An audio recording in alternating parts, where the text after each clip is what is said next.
the stage, I chose a quote by Mr. Chen. When, why, and how controversy causes conversation.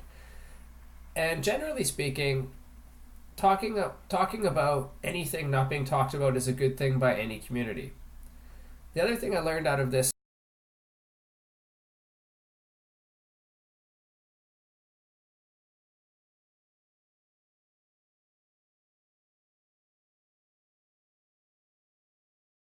is throughout this presentation you'll find is I like to make presentations fun. So count the robots, they need friends. We're already at the count of one. So to give you some background on where I learned and approached the ICS Detection Challenge methodology is that as a community event.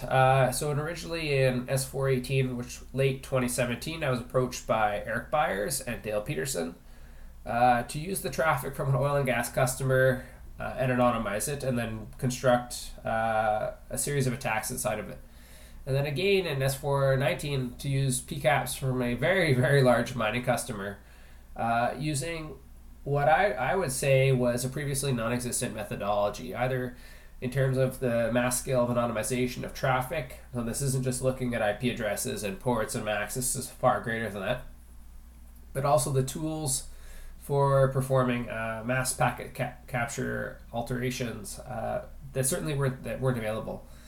And as far as I know, there has not been a publicly demonstrated challenge such as this that capitalizes and illustrates the large-scale anonymization and vendor validation.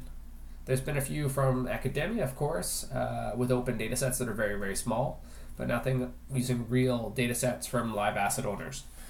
And certainly, of course, like any sport or competition, there's always politics, so be aware of that. You know, if you're doing it internally, they will be present. But as creator and volunteer, I wanted to challenge the art and have fun as a community, so to do this absolutely neutrally, so no vendors influences my decisions.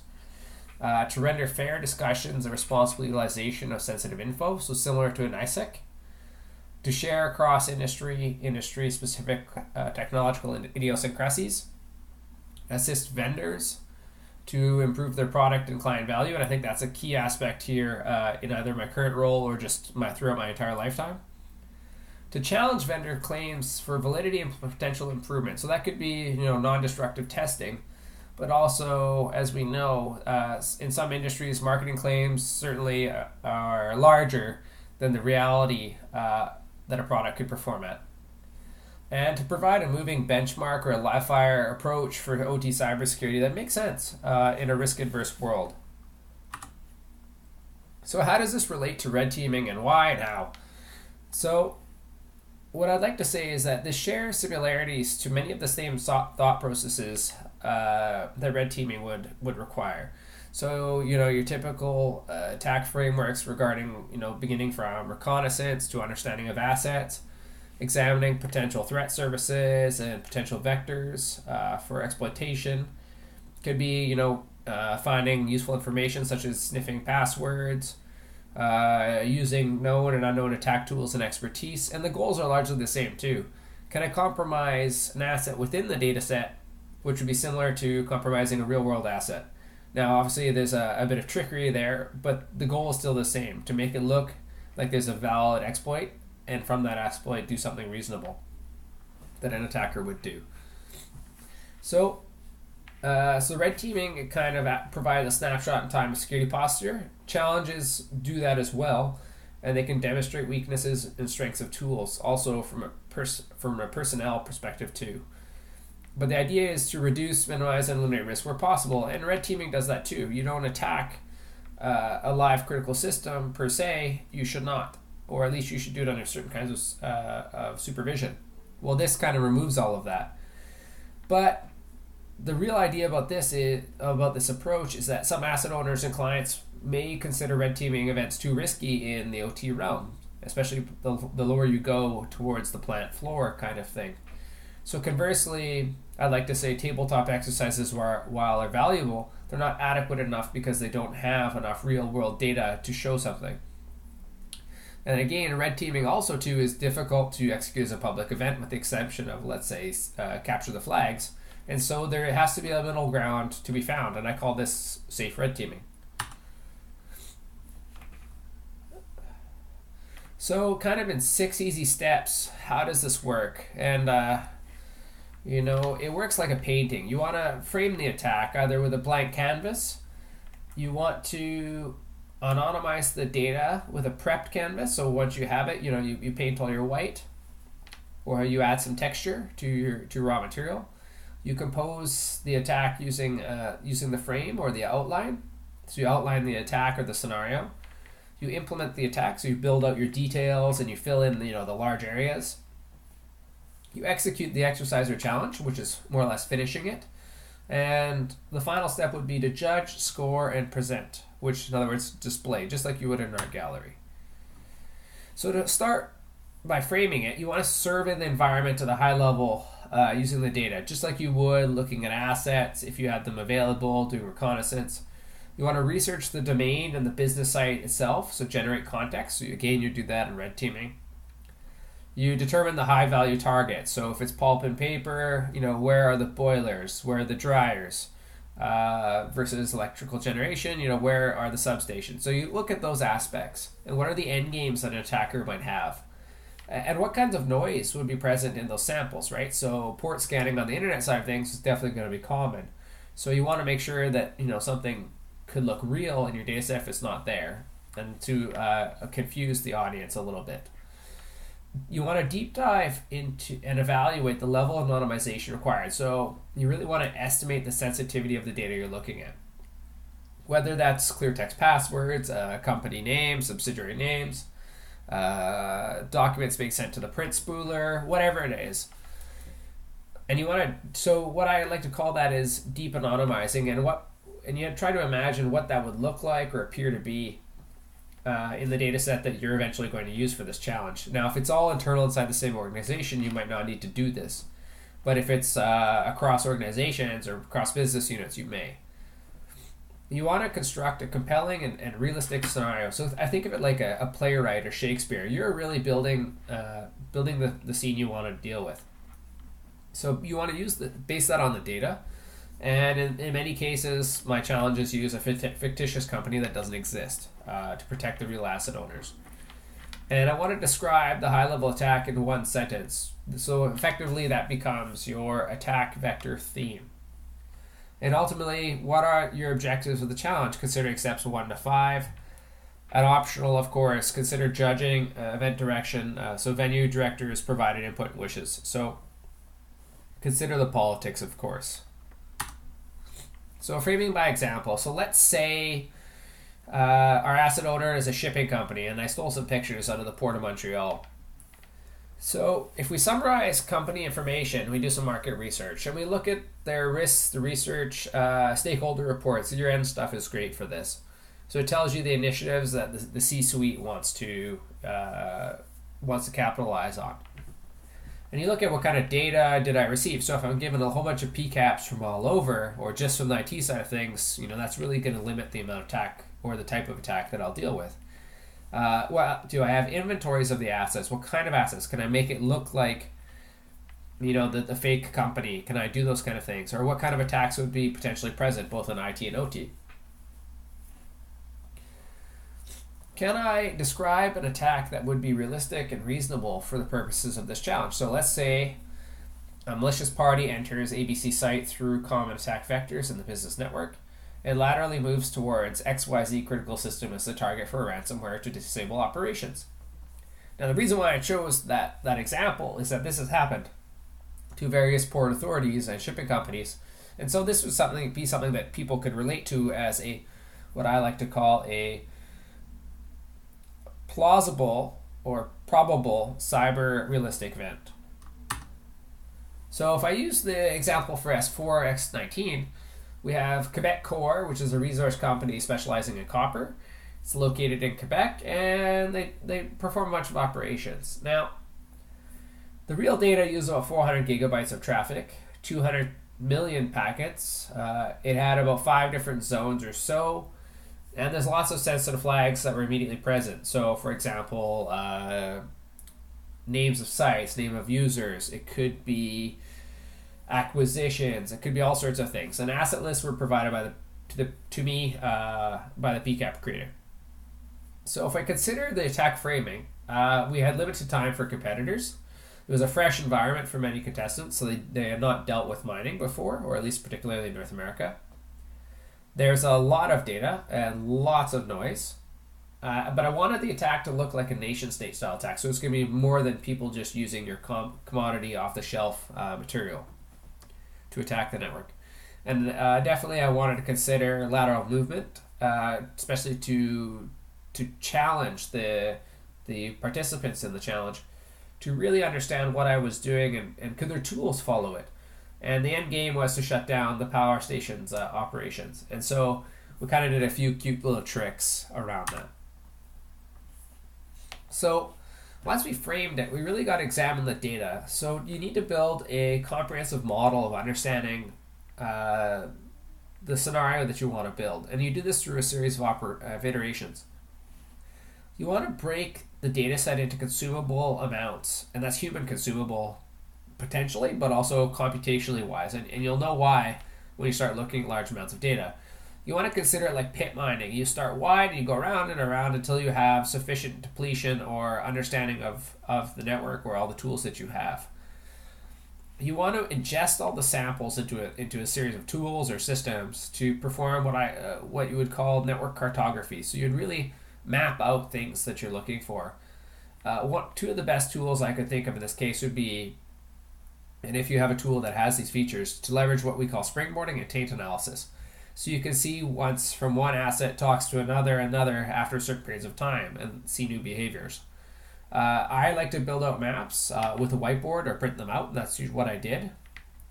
I compared and validated inventory lists if provided, and trust me, real life does not equal data you see. So there can be naming errors in the inventory list. So ABC host can also be called ABD host. So be aware of this. You want to start then looking for sensitive information. So spelling mistakes, company nomenclature. So again, do your market research. Specific information that would give away the processor asset owner. Again, might not be possible. Don't forget acquisitions. Don't forget sister companies and partners and contractors, which could also be used for the attack scenario. So one of the goals when you're doing this is you want to consider sensitive term dictionary generation. To do this, you have to define what is sensitive data.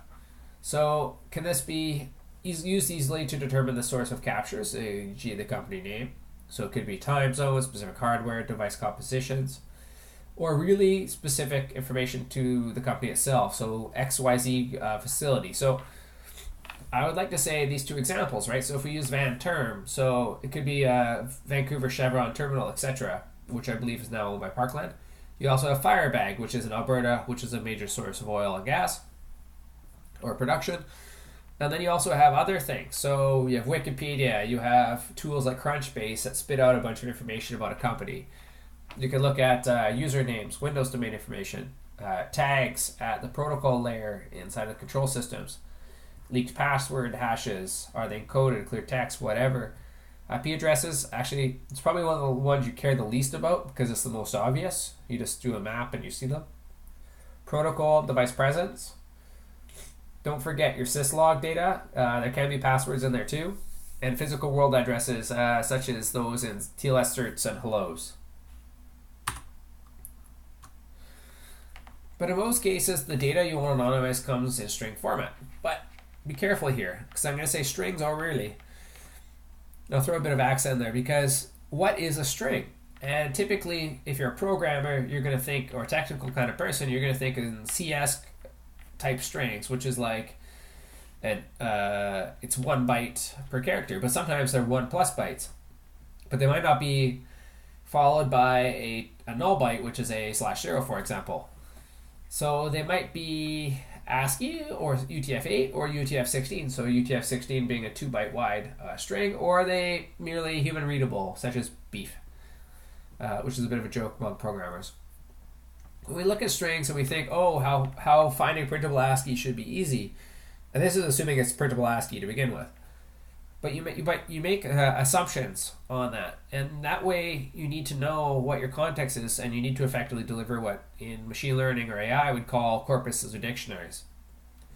So pound sign in some special character is the exact same as Acme meter, and yes, they're not the same at all. But if it's encoded, it is. But also need to consider what is the differentiation between two strings. So Acme meter 123 is also the same as Dragon Ball Z 9000. Again, another wonderful historical reference. But tabular data altogether is something very, very different. It's like 1 byte, null byte, 1 byte, null byte, and on it goes. So you can easily get overwhelmed by false positives. You need to really understand the data you're looking at and what is a string. So locating strings. To find strings, you have two parts of this. There's in the PCAPs are the data that you have, but also you want to produce usable output data when you are searching for strings.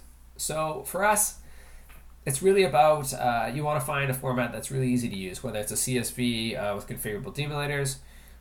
Does it have context information such as packet number, which packet capture was it found in, is it encoded, wide characters or not, but also introduce a fudge factor. So what is a too small of a string? What is too and if you use too small a string, you'll miss strings and get tons of garbage, or too wide and you'll miss strings. So it's a treasure. It's a way off against the accuracy that you're looking for. In our observations, most valuable strings happen around 8 characters, so that's where we settled on a fudge factor.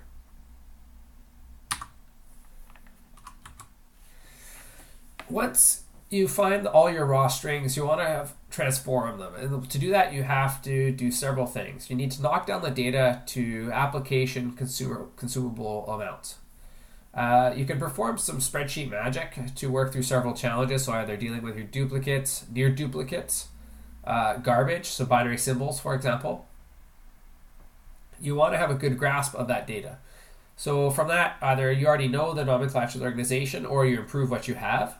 You adjust for spelling mistakes or variations of it, so short forms. So ABC company is also ABC, or lowercase ABC company, or various interpretations of that. You want to understand the trending data then and create transformations to match that frame scenario. Although data isn't as easy to mangle, you want to create rule-based translation engines. So n terms times n rule template equals n permutations. So be considering that your rule tables in your dictionaries will grow exponentially as you define more terminals or more terms, and also you write more protocol translations. And also consider encoding and PCAP integrity, because if you change values inside the PCAP, either you're writing back to the original PCAP or to a secondary one, you might cause a cascade. So if you add an extra byte or remove an extra byte, you're actually inside of a TCP frame, for example, you're going to change all the sequence and ACK numbers, and that'll cause a cascade. So everyone will see that. So you want to make sure, in generally, unless you've written the tools to do so, you want to have all your transformations be equal length than what you've changed. So if it's 5 bytes wide, your transformation has to be 5 bytes wide. So there's complexities when transforming the data. So let's say, besides matching the frame scenario, you want to check for accidental collisions in the transformation tables and secondary collisions with unforeseen string combinations post-mangle. So we saw this in S418, and we ran through a very large dictionary, and we actually almost wound up with the same term that we wanted to get rid of after about 40,000 permutations. So let's say our string was Toronto. So Toro becomes Ento, and NTO becomes RO. Ontario. Well, if you say it with an accent, it sounds just like Toronto for those of the people that live there. So we can still get back to the original by accent or accident, with a human mind, of course. Maybe a computer wouldn't see that, but a human might. And that would be a complete accident. So let's say our scenario was to protect a hydro company in the same region. So Toronto could become Waterloo or Waterloo by accident, but we want it to be Azbania or some other random name that we chose. So you need to be careful there that you don't kind of give it away. So Waterloo is not Toronto, but it is a city inside of Ontario, and that can point to the same company. So you need to be careful. You want to modify your real data, but modifying real data can still create inadvertent links. So be afraid of this. And again, changing IP addresses is far less trivial than changing just an IP header. And let me explain why. Inside of some protocols like FTP or OPC-DCOM or SIP, you can embed clear text IPs. Now, if you're looking for a string that says 192.19 or 168, that's a string. That's not the binary representation. So you need to be aware of that. So you need to make sure that your data set and all of your rules also have to deal with that. Now, once you've anonymized your data or have a good grasp of your model, you need to really realize the attack. So once you've mapped it and put it kind of into the frame, you want to diagram the whole attack at a high level. So I consider doing this through a series of stages, breaking into segments. And my next step would be to identify and assign the assets to those attack flows through profiling. So I like to build profiles of the assets that an attacker would move through the network on. And I would leverage what you know, what you have, and what you need to develop. And develop is you need to kind of maybe manipulate some of the PCAP elements if you need to. Now, to build the attack streams and vectors, you need attack samples, you need donations, you need labs, you need virtual machines, you need a bunch of stuff. So make sure you have all of that available, or at least someone that can lend a hand with that. And you want to stitch the attack streams into the master data set eventually once you're all done. So effectively, it's 3 and 4 steps. Now, if we look at this example from the S419 attack, not everyone made it through this scenario. They started off on the left-hand side. They made it to roughly where it says TS13, which was the terminal server, and some periodic stuff elsewhere. They never actually got through the entire network. This is the kind of thing that you want to work on to build your attack scenario and make it realistic. So you want to wander in either from the internet or the business side of things, whether it's email phishing. You want to think of your common attack vectors and what the end games are. And again, depending on the amount of time that you have, the amount of complexity you wish to challenge your team on, or your training, or what tools you have, a lot of that will play into your multi-stage attack scenario. So to profile your assets, you want to consider a few things. You have several areas. You have your assets, actors, threats. You have your classifications of those assets, your threats. From the actors are their threats, but also the attack surface. And do you have any potential mitigations? Now, so much if you're kind of doing this ad hoc or tabletop exercise wise, it's a little bit different to have your mitigations on there. It's not the same as a red team effect. But you want to consider, is the asset doing what it's supposed to be doing? Is there attributes about it that you should consider for the attacks, whether that's safety, reliability, and productivity, so SRP. What are some of the risks? What are the end users that might be performing things? Is it reasonable? What kind of threats could be occurring against that host? So you won't see a Windows exploit against a Linux system, for example, and you won't see the Windows exploit against a PLC for that matter. So you really need to consider what the attack is, what is happening there, and what the end target is. And also, how shall the threat be treated by the solution or process, whether that's people or a procedure such as a playbook? How does that really work into your data? You need to consider that in your overall scheme of things. So you take your input data as part of your asset classification process. You combine your all the attributes about it that you know. You develop your risks, your network presence and flows, and then you wind up ideally at what I call robata non grata. So the asset is either going to be attack worthy or not attack worthy, and then you want to ensure you capture that in your PCAPs. Now, once you've kind of built all of your scenarios and your asset information, you want to create the threats and the attacks, but you want to do it in a way that attacks the tool's confidence or the users. Now, depending on your audience, and likely you'll have threat hunters or someone that's in charge of these kind of operations, you want to know what the hunters are looking for. Are they looking for certain types of flags? And again, they're humans, right? So what kind of tools are they using for investigation? What is their thought process? Can you be seen? And if you're seen, can you complicate their lives and affect their judgments? You want to remove the amount of trust they have their tool. Is the tool giving them a false positive, or is it giving them a false negative? Or does it or if there's another similar set of noise, are you redirecting their what's the good word here? Are you redirecting their attention towards it when the real attack is actually somewhere else? So did you send them down a rabbit hole? And again, there's often noise. So either ambient or trivial malware or creative admins. And again, creative admins are everywhere, and that's what threat hunters really despise. You want to try and look like that.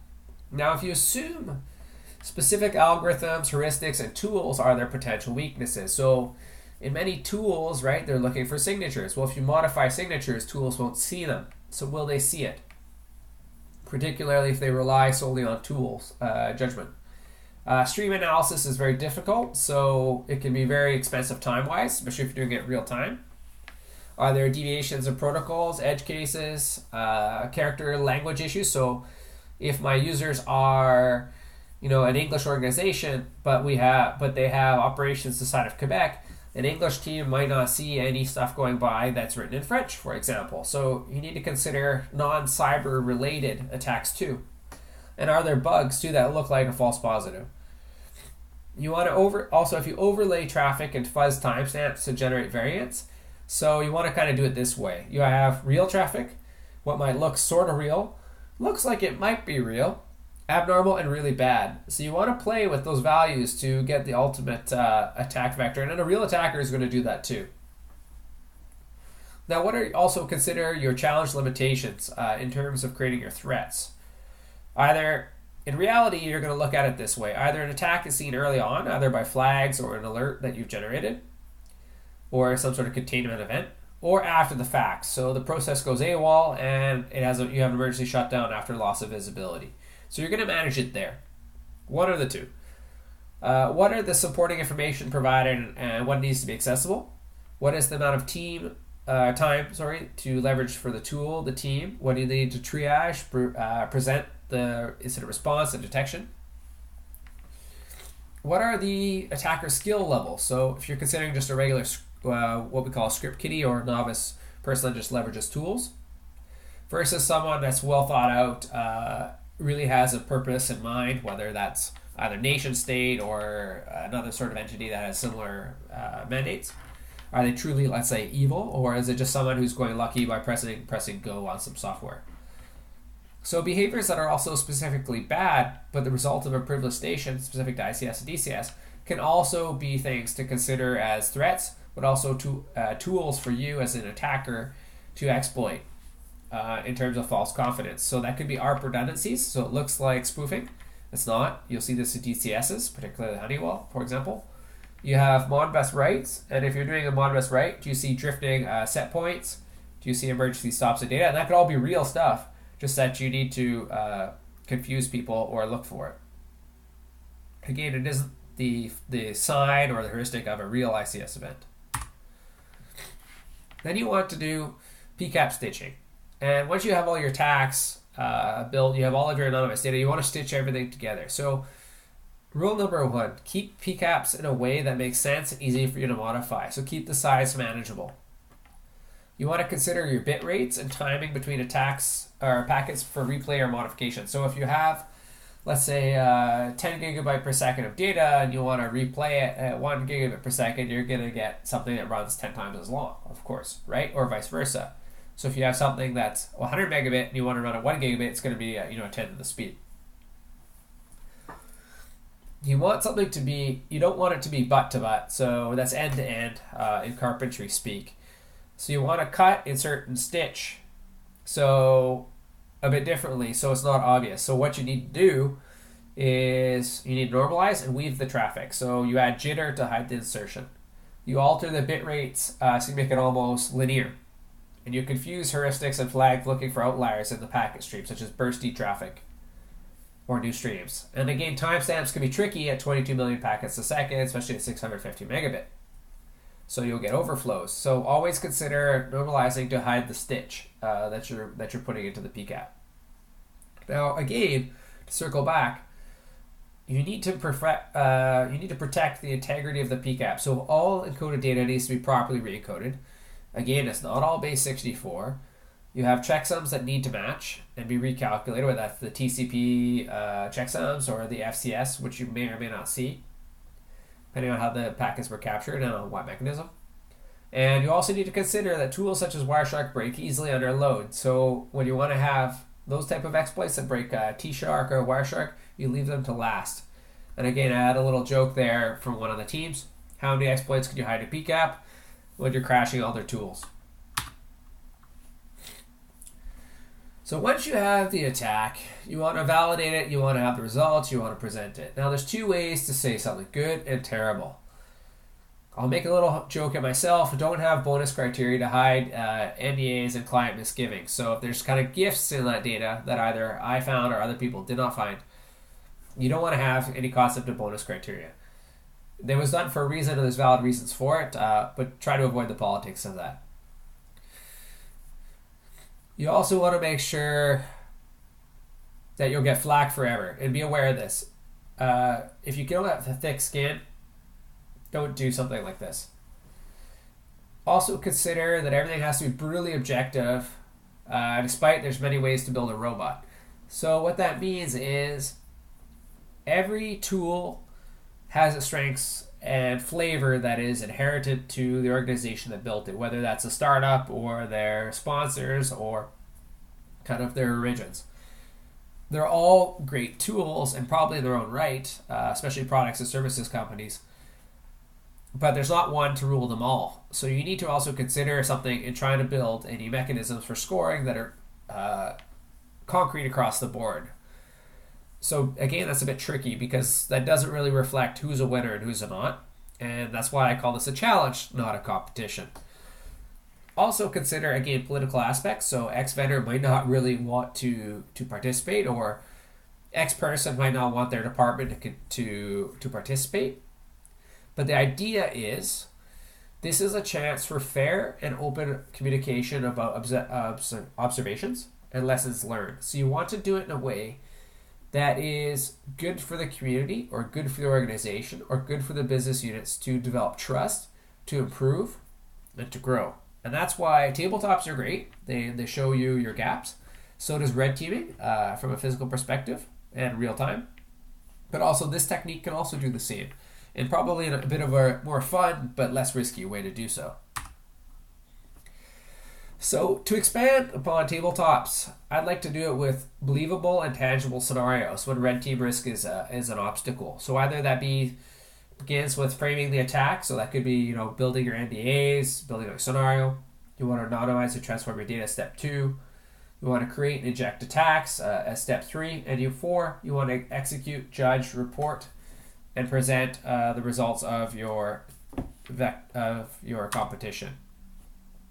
So hopefully at this point you kind of understand what this approach is all about. In the current state, I believe that red teaming can be too risky in some more OT organizations. It's not as engaging as a TTX, but I believe there's room for a middle ground that makes sense when in the hunt for finding an effective mechanism for testing security maturity. Live assets would certainly be a very interesting perspective of this, and I'd love to explore it further. It would allow active components in war games and forensics. Unfortunately, active ICS solutions are terribly hard to accommodate and to simulate realistically. And I'm going to say this, test beds don't count. I've heard many times that the data looks just like it does on a test bed. That is not true, generally speaking. And so you can have gaps in policy, so someone decides to go put a network area storage system, a NAS, on their test bed. So now you see NAS traffic. So again, real life versus test bed are two different things. The nature of the challenge and constraints raise hard resource issues. So if you don't have time, then you can't build the best challenge you can. Multimodal data is also a challenge. So today it's only PCAPs. But if I were to add system logs, what would it look like? And again, proper tools do not exist for doing this type of packet editing, except for those that we've developed. Now, my next challenge for this type of approach would be to build something like a multi-stage capture the flag, like musical chairs, but also to formalize the methodology and approach of this. And again, this is kind of what I'm doing here. This is an alternative to show current security maturity for asset owners, vendors, and teams, whether that's product owners or a services team, whatever it is. Now that's the end of my presentation. My name is Rod Brash. I'm a Director of Cybersecurity Insights at Verve Industrial. Reachable at that number below. And just to end out, here's a bit of background on myself. I saved it for last. So as I said, I'm a director. I was an ex-Tofino security developer, so deep-packet inspection at the cabinet level. I love ICS and SCADA systems, and I was a fanatic at doing so. I'm a bit of a PCAP jockey, so I won't lie. Security architect, researcher, and technical lead. I created the ICS Detection Challenge twice. I have a bachelor's from BCIT from Vancouver on prototyping packet flow anomaly detection for ICS with minimal false positives. So this is on X-scale hardware from circa 2006, so quite slow. The fact I was able to do it is a testament to the methodology. I have a master's in computer science from Concordia University in Montreal. It's under embargo, unfortunately. I prototyped and formally validated secure technology transitions using a hybrid protocol gateway for legacy infrastructure. So it's SDN driven, uses netconf as well. So if you have any other questions, feel free to reach out to us and comment below, or to reach out directly and see how we can also maybe apply the same methodology for organization for training purposes. Thank you very much.